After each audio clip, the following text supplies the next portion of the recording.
A story now out of Richmond, Virginia. After 131 years, the largest Confederate statue in the United States of Confederate General Robert E. Lee came down today in Richmond, following authorization from all three branches of that state's government.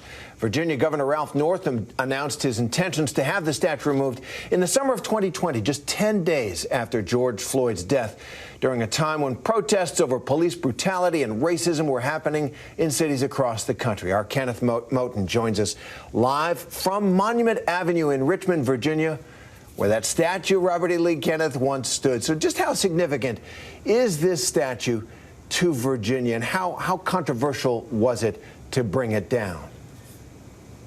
Terry, this is not only a historic day for the Commonwealth of Virginia, it's a historic day for this nation, because after more than 150 years since the end of the Civil War, we have this large Confederate statue of General Robert E. Lee come down. It is no more. Take a look behind me here, and you can see only that pedestal is left, surrounded and really just tapered with all of that graffiti right there. A number of work crews still on the scene right here. It came down this morning to cheers from a crowd that gathered outside this area here. They were cordoned off by, you see much of this fencing, and it's still up here. But you talk about the significance, Terry.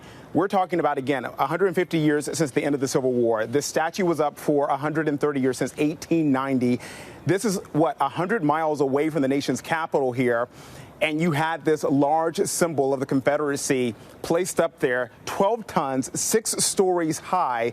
It was quite a symbol for the Confederacy. And for those who protested day in, day out for this thing to come down, they see this as a victory. Not only a victory for the Commonwealth, but a victory for this nation, for the United States of America, for the Union, Terry.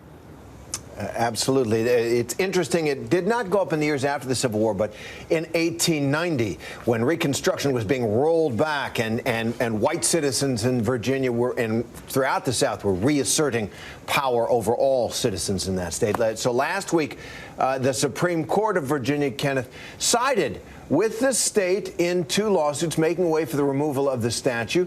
You know, I think some people are asking, Governor asked for, why did it take so long for this to happen?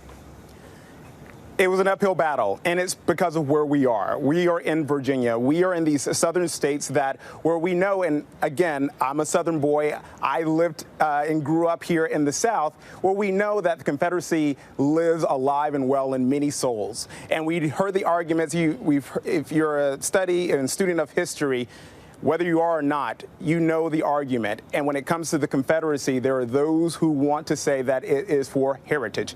And for the facts of this story here, and for that monument, they say that those monuments should not be up. And so what you saw was a fierce battle to keep those monuments up. And so even though the governor here, Ralph Northam, decided to call for the removal of these statues, it was met with legal challenges. And so it was the Supreme Court. First, it was the state legislature that had to clear the way, because there were laws that kept up these memorials to war veterans. And then once Ralph Northam ordered to bring down these monuments, then it was up to the courts. It was up to the legal challenges. And once those were cleared the way with the Supreme Court, then those monuments could come down. But here's a little bit of what Ralph Northam had to say this morning. This was a long time coming, part of the healing process for Virginia to move forward, to embrace diversity, to be a welcoming state, to be inclusive, and to let people know that our lights are on and our doors are open. So a lot of effort has gone into this, and I want to thank the city of Richmond, the people of Richmond, and people all across the Commonwealth for doing the right thing after 402 years of just history that we should not be proud of. This is a step in the right direction. And there you have it there. That is from Democratic governor here in Virginia, Ralph Northam, who worked for some time to bring down those monuments. A lot of people work for some time, especially considering how close we are to Charlottesville. We also know that the fierce call for these monuments to come down in the wake of the killing of George Floyd. And so at this point, that really the largest Confederate statue of Confederate General Robert E. Lee is no more. Terry? You know, Kenneth, I was there in Richmond in the days after the killing of George Floyd, when that plinth was covered with graffiti, where there was anger, but also a sense of empowerment. We just can't take this anymore. There were live streams of the statue removal this morning. People gathered in person to protest as well. So what did you see as the reactions from people on the ground there?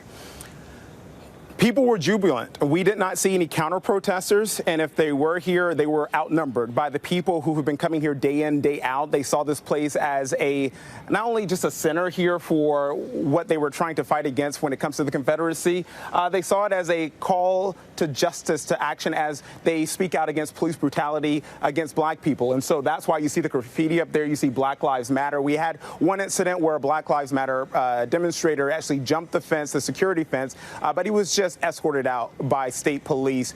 There were no arrests that we know of, and no other major incidents or even minor incidents at this point. But again, we saw the fencing up because people wanted to come out. We saw a trickling of folks throughout the day here when they took this. They didn't give us the exact timing for this, maybe for security reasons, but once they hoisted that monument down, there were quite a bit of cheers happening in this area, because finally what so many people worked so hard to see finally happened. And, you know, in many ways, Virginia, the heart of the Confederacy, Richmond, the capital of the Confederacy, at least until the end of the war. And there are Confederate monuments all over the state of Virginia and so many other states. We remember the Robert E. Lee statue in Charlottesville, Virginia, that sparked that wave of protests, and one peaceful protester was killed that day. So, you know, does this have momentum, do you think? We hear some resistance, but your observation, your reporting that a lot of people didn't come out to protest, maybe this fight is over. Do you think the impact of this removal of this statue might have a kind of momentum for other statues going forward? It's very possible, Terry. We know that there was a lot of effort that went into bringing down this statue, the largest Confederate statue of General Robert E. Lee. But as you mentioned, there are monuments, there are symbols to the Confederacy throughout the South. In fact, when I was on my way down here from D.C., I stopped to get some lunch. The roadway I took, the exit I took, was for Jefferson Davis Highway. So it is woven through the fabric of these states and through the southern states here. And so while, yes, in some of the major cities, we see these monuments coming down, they are still very prevalent throughout the squares, the courts, the town centers of many small communities throughout the South. And most likely they're not going anywhere anytime soon, Terry. All right, a remarkable day about history, and a historic day today, too, in the history of our country. Kenneth Moten there in Richmond, Virginia for us. Thanks very much.